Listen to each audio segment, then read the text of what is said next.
زه اجمل اندیم او د ازادۍ راډیو په دې خبري ټولګه کې مو هرکلی کوم.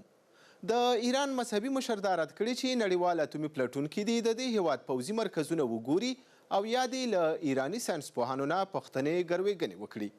د ایران دولتي خبري رسنیو د آیت الله علي خامنه‌ای له خولې ویلي چې هیواد یې د اتومي پروګرام پر سر په روانو خبرو کې د ده په وینا غیر معقولې غوښتنې نه مني. نوموړي زیاته کړې بهرنیو ته به اجازه ورنه کړي چې د ایران پوځي مرکزونه وپلټي.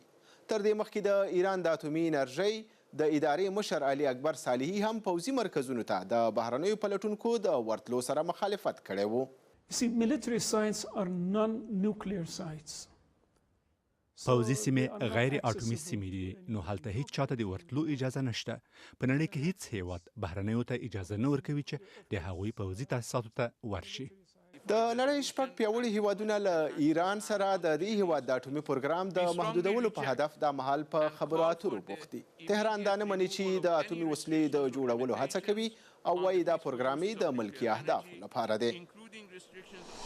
د اوکراین ولسمشر ویلي چې هیواد یې له روسیې سره په یوې رښتینې جګړې کې ښکېل دی او د اوکراین خلک باید د روسیې د یو یرغل لپاره چمتو واوسي. پټرو پوروشنکو له بي بي سي سره په یوه مرکه کې چې نن خپره شوه وویل پر خپل روسي سیال ولادیمیر پوتین باور نه لري. نوموړي زیاته کړه له دې ویره لري چې د اوکراین د ختیځ ځینې برخې به له بېلتون غوښتونکو څخه یوازې له پوځي لارې پاکې نه شي. خو د نوموړي په ځواب کې د کرملین ویان ډیمیټري پیسکوف ویلي کیف د خپلو خلکو پر ضد جګړې ته لمن وهي. په یو بل بدلون کې د روسیې د بهرنیو چارو وزیر سرګی لاوروف ویلي چې مسکو هیله دی واشنګټن به په کیف له خپلې اغیزې کار واخلي او دا هیواد به له خپلو نوو پوځي خوځښتونو راوګرځوي.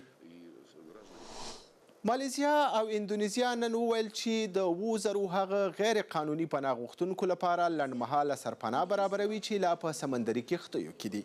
د مالیزیا د بهرنیو چارو وزیر حنیفه امان وایي Indonesia and Malaysia agreed to continue to provide humanitarian assistance. اندونیزیا او مالیزیا پر دې سلا شول چې هغو 2000 غیر قانوني کډوالو ته چې لا په سمندر کې دي بشري مرستې جاري وساتي او همدارنګه موقتې سرپناوي ورته جوړې کړي.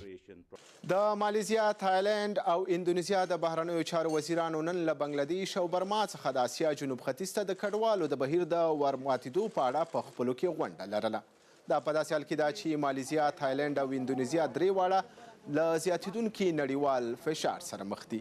نړیواله ټولنه د دې هیوادونو له مشرانو غواړي څو په سمندري کښتیو کې سپرو غیر قانوني کډوالو ته اجازه ورکړي چې د دې هیوادونو خاورو ته داخل شي. دوستانو دا خبري ټولګه مو همدومره وه. د دې او نورو خبرونو لپاره زموږ ویبپاڼه کتلی شئ. ازادي راډیو .com مو د ویبپاڼې پته ده. تر بیا ښې شېبې ولرئ. ازادي راډیو